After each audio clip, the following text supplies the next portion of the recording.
नमस्कार, बहुत स्वागत है आपका और मैं हूं आपके साथ सुमित शर्मा। 5 की आंच देख रहे हैं आप। 5 की आंच में सबसे पहले बात करेंगे नेमावर हत्याकांड की सीबीआई जांच की सिफारिश और उस पर शुरू हुई सियासत की।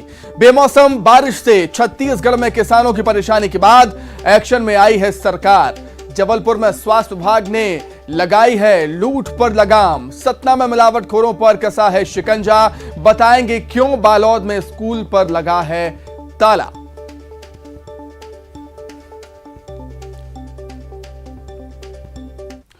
तो चलिए सबसे पहले बात करेंगे नेमावर हत्याकांड की, जिसको लेकर सीएम शिवराज ने सीबीआई जांच की सिफारिश की है। मामले में 9 लोग आरोपी हैं। आपको बता दें, देवास में एक ही परिवार के 5 लोगों की जघन्य हत्या कर दी गई थी। 13 मई 2021 में एक ही परिवार के 5 लोग लापता हो गए थे। उनके शव नेमावर में एक खेत में 10 फीट गहरे गड्ढे में दफन मिले थे। पुलिस ने जांच के आरोपियों की गिरफ्तारी की और 9 लोग आरोपी बनाए गए हैं और अब इस मामले की प्रदेश की सरकार ने सीबीआई जांच की सिफारिश की है। वहीं मामले को लेकर पूर्व मंत्री पीसी शर्मा ने कहा कि सरकार ने सीबीआई जांच की सिफारिश करने में देरी कर दी। नेमावर की घटना के लिए मध्य प्रदेश की सरकार नेमावर की घटना को सीबीआई को जांच के लिए दे रही है।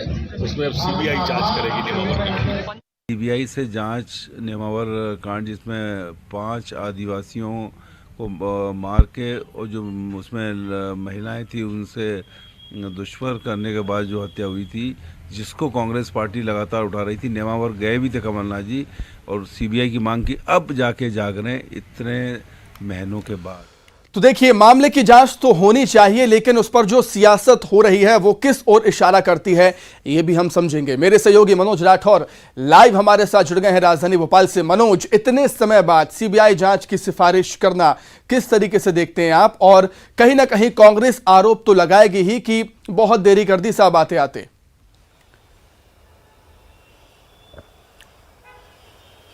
सुमित, बिल्कुल आपने सही कहा, क्योंकि जिस तरीके से मई में ये पूरा घटनाक्रम सामने आया था, उसके बाद जमकर सियासत इस पर हुई थी। आदिवासियों के हितैषी संगठनों ने इस पे हंगामा किया था। कांग्रेस के दिग्गज नेता वहां पर पहुंचे थे। हालांकि सरकार की तरफ से भी हर संभव मदद और आरोपियों को जल्द से जल्द सजा दिलाने का ऐलान किया गया था। तो इसमें 9 आरोपी बनाए गए थे और चार्जशीट जो है देवास पुलिस ने इसमें पेश भी कर दी है कोर्ट में। मामला कोर्ट में चल रहा है। हालांकि इस बीच में मई के बाद अब जो है ये साल जो है ख़त्म होने पर है। ऐसे में कई महीनों बाद यदि सीबीआई जांच सौंपी जाती है, क्योंकि जांच जब सौंपी जाती है सीबीआई की, जब किसी तरीके की मांग उठे या परिवार की तरफ से कोई मांग उठे या फिर पुलिस की जांच में किसी तरीके की कमी हो। लेकिन अब इस पर सियासत इस बात को लेकर हो रही है और कांग्रेस साफ तौर से ये आरोप लगा रही है कि पंचायत चुनाव और ओबीसी का जो मामला है, जो कि मध्य प्रदेश में छाया हुआ है, जो कि आम जनता से और ओबीसी के वर्ग के लोगों से जुड़ा हुआ है, उससे ध्यान भटकाने के लिए इस तरीके की सिफारिश जो है वो सीबीआई की सरकार की तरफ से अब की गई है। पहले क्यों नहीं की गई, जब कांग्रेस ने इस मामले में सीबीआई जांच की मांग की थी। तो अब सियासत भी जो है अब इस पर शुरू हो गई, लेकिन सरकार ने अब फैसला ले लिया है। अब इस पूरे मामले की सिफारिश जो है वो सीबीआई जांच के लिए की जा रही है। सीबीआई अब इस पूरे मामले की जांच जो है नए सिरे से जो है वो शुरू करेगा। हालांकि अभी ये सिफारिश है, सीबीआई इस केस को जांच के लिए लेती है या फिर नहीं लेती है, सीबीआई पर भी डिपेंड करेगा, क्योंकि 9 आरोपी इसमें पुलिस ने गिरफ्तार अभी तक किए हैं। सभी आरोपियों के खिलाफ चार्जशीट भी पेश हो चुकी है, लेकिन अब कांग्रेस इस पर जो है वो हमलावर हुई है और उनका कहना है कि मई में जब ये हत्याकांड सामने आया था, उस दौरान उनके द्वारा खुद कमलनाथ गए थे, पीड़ित परिवार से मिले थे, मांग की गई थी कि इस पूरे मामले की सीबीआई जांच की जाए, क्योंकि इस पूरे मामले में जो आरोपी पक्ष था वो पुलिस के साथ कई दिनों तक साथ रहा और ऐसे में मामले में कहीं ना कहीं कुछ आरोपियों को छोड़ा गया। इस तरीके की लगातार मांग भी उठ रही थी, लेकिन इस बीच में लंबा समय ये बीत गया था और अब फिर से सरकार ने इसमें सिफारिश जो है सीबीआई जांच के लिए की है। तो ऐसे में सवाल उठना वाजिब है और अब कांग्रेस इन्हीं सवालों को लेकर जो है वो अब सरकार पर कई तरीके के सवाल खड़े कर रही है।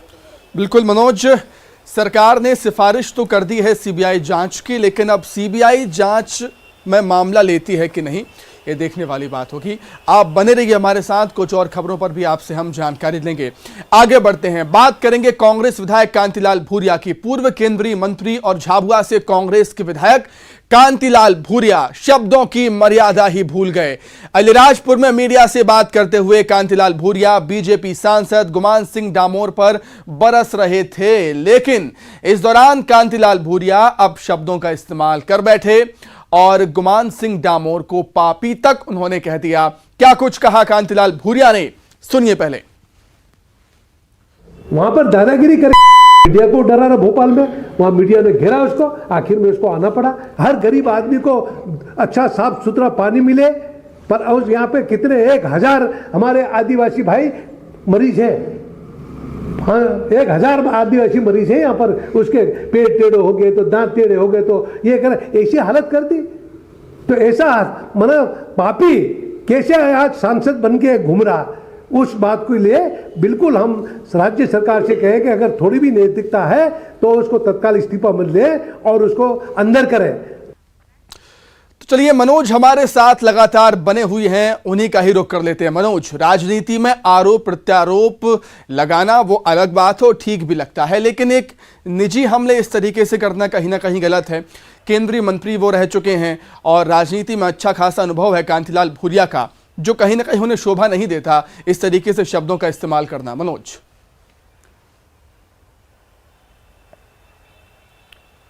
जी बिल्कुल सुमित, क्योंकि शब्दों की एक मर्यादा राजनीति में होती है और ऐसे में यदि इतने वरिष्ठ कांग्रेस के नेता कांतिलाल भूरिया इस तरीके की बात करते हैं और एक सांसद को लेके उनकी तरफ से इस तरीके की टिप्पणी की जाती है जिसमें अपशब्दों का इस्तेमाल उनके लिए किया गया है, ऐसे में कहीं ना कहीं ये राजनीतिक लिहाज से ठीक नहीं हो। यही कारण है कि अब उनकी इस टिप्पणी की जो है वो निंदा भी की जा रही है। बीजेपी के नेताओं का कहना है कि इस तरीके की भाषा का इस्तेमाल नहीं करना चाहिए। हालांकि डामोर पे जिस तरीके के गंभीर आरोप घोटाले को लेकर लगे हैं, वो मामला भी जो है वो कोर्ट के निर्देश पे उसमें FIR दर्ज करने की बात भी कही गई थी। जब मीडिया ने बीजेपी कार्यालय में जब डामोर पहुंचे थे तो उनसे भी कई तरीके के सवाल किए गए थे, लेकिन वो मीडिया के कैमरे को देखते हुए बचते हुए भागते हुए नज़र भी आए थे। न्यूज़ 18 ने भी उनसे सवाल पूछा था, लेकिन वो कैमरे से छुपकर भागते हुए नजर आए थे। तो ऐसे में डामोर भले ही इस पूरे मामले से मीडिया से बच रहा हो, लेकिन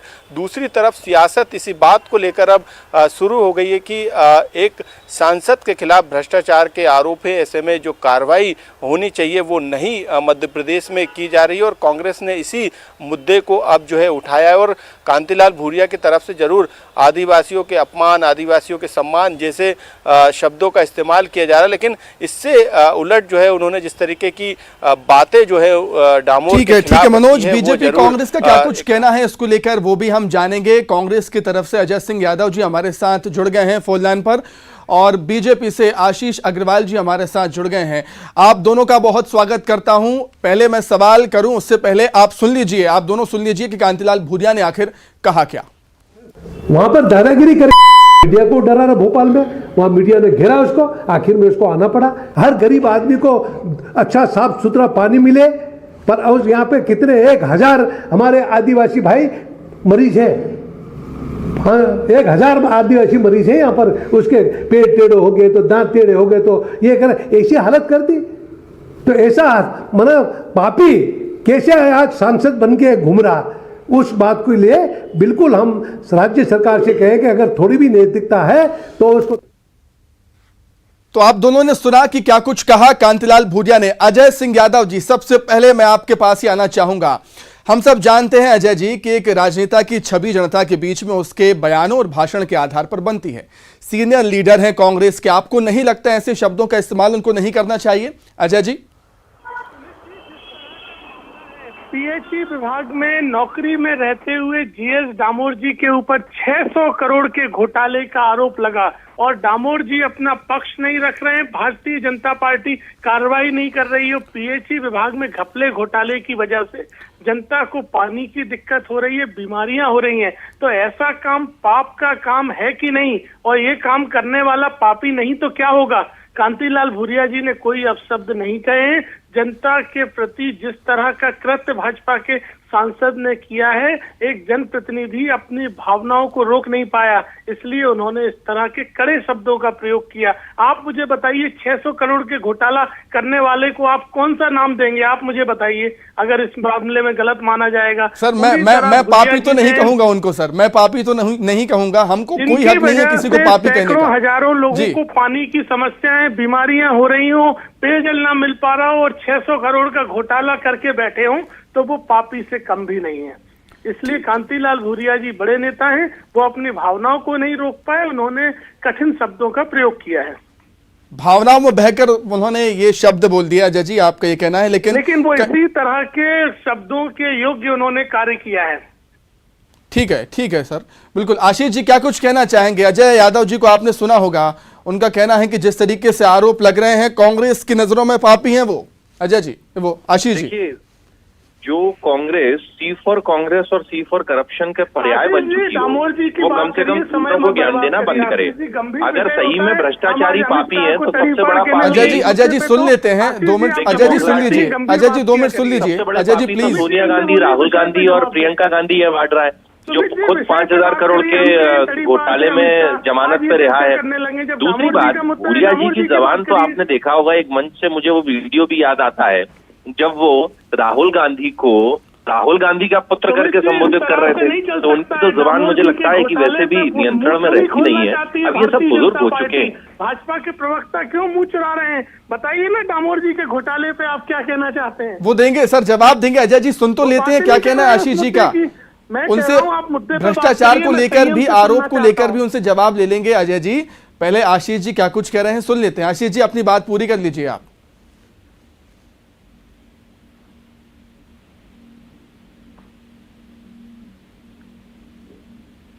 आशीष जी मेरी आवाज आपको आ रही है?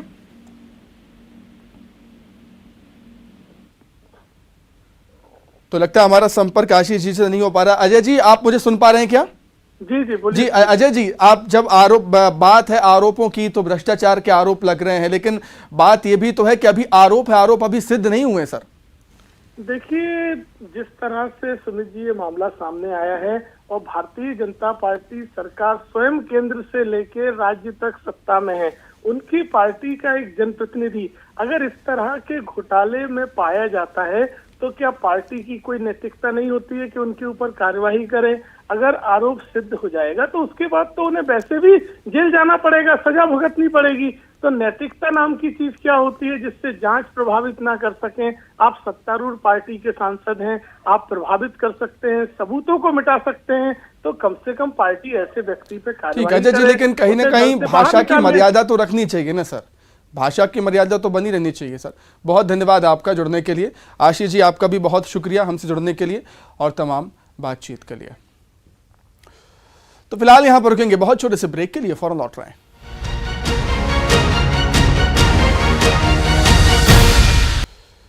ब्रेक के बाद एक बार फिर स्वागत है आपका। अन्नदाता पर मार एक्शन में सरकार। जी हां, छत्तीसगढ़ में 2 दिनों से हो रही बारिश का बुरा असर धान खरीदी केंद्रों पर हो रहा है। बारिश से खुले में रखा हजारों कुंटल धान भीग गया। तस्वीरें आप देख सकते हैं।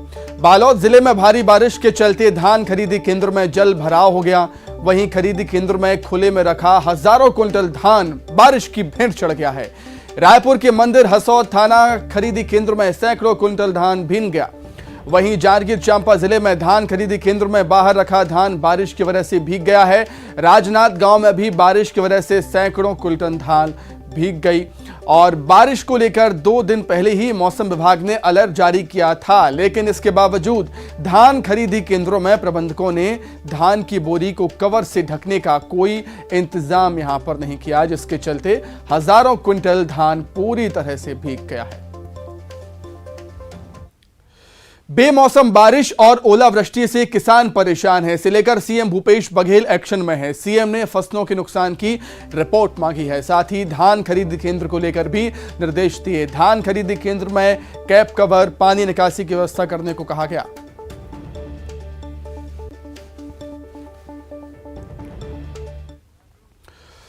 वहीं रायपुर में खाद्य मंत्री अमरजीत भगत धान खरीदी केंद्र का जायजा लेने के लिए पहुंचे। खाद्य मंत्री ने मंदिर हसौद थाना धान खरीदी केंद्र का निरीक्षण किया और इस दौरान मंत्री ने कहा कि धान खरीदी केंद्रों में अगर लापरवाही बरती जाएगी तो कार्रवाई की जाएगी।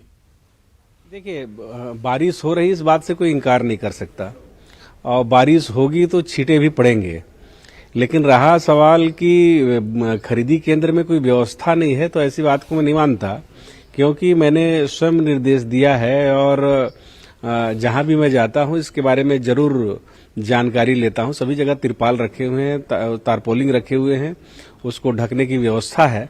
कहीं अगर लापरवाही होगी तो जो लोग संबंधित है वो जिम्मेदार होंगे।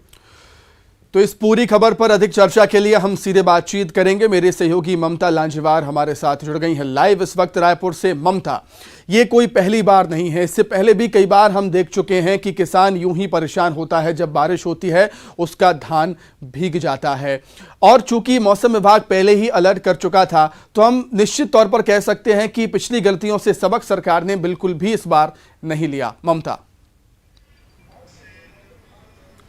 देखिए बिल्कुल, और आप जो शुरुआती बयान देखेंगे खाद्य मंत्री का, तो उन्होंने कहा था कि जब बारिश होती है तो छींटे तो पड़ेंगे ही, लेकिन जब हमने उनको बताया कि केवल छींटे नहीं पड़े हैं बल्कि जो पूरा धान जो है वो बर्बाद हो गया है, प्रदेश भर से जो तस्वीरें आ रही थी वो जो तस्वीरें हैं वो कहीं ना कहीं ये बता रही थी कि किसान जो खून पसीने की जो मेहनत से जब धान उगाते हैं और उसको खरीदी केंद्र तक पहुंचे, तो उसको लेकर किस तरह की संवेदना जो है वो जिम्मेदार लोगों के भीतर है, ये पता चलता है। मौसम विभाग ने पहले ही अलर्ट जारी किया था। हालांकि उसके बाद खुद खाद्य मंत्री अमरजीत भगत जो मंदिर हसौद जिस धान खरीदी केंद्र का हमने जिक्र किया था वहां पर पहुंचे, तो उसके बाद उन्हें समझ में आया कि केवल छींटे नहीं पड़े हैं बल्कि किस तरीके से बर्बादी धान की जो है हुई है वहां पर। और इस बात को लेकर उन्होंने नाराजगी भी जताई, कलेक्टर को फोन किया वहां से और कहा कि इतने निर्देश देने के बाद में भी किस तरह से धान जो है वो भीग गया। यही नहीं बल्कि जिस समय खाद्य मंत्री अमरजीत भगत वहां पर पहुंचे थे उस वक्त जो कर्मचारी है वो वहां पर हम समझ सकते हैं कि पहले धान खरीदी को लेकर मारामारी, फिर बारदाने की कमी और अब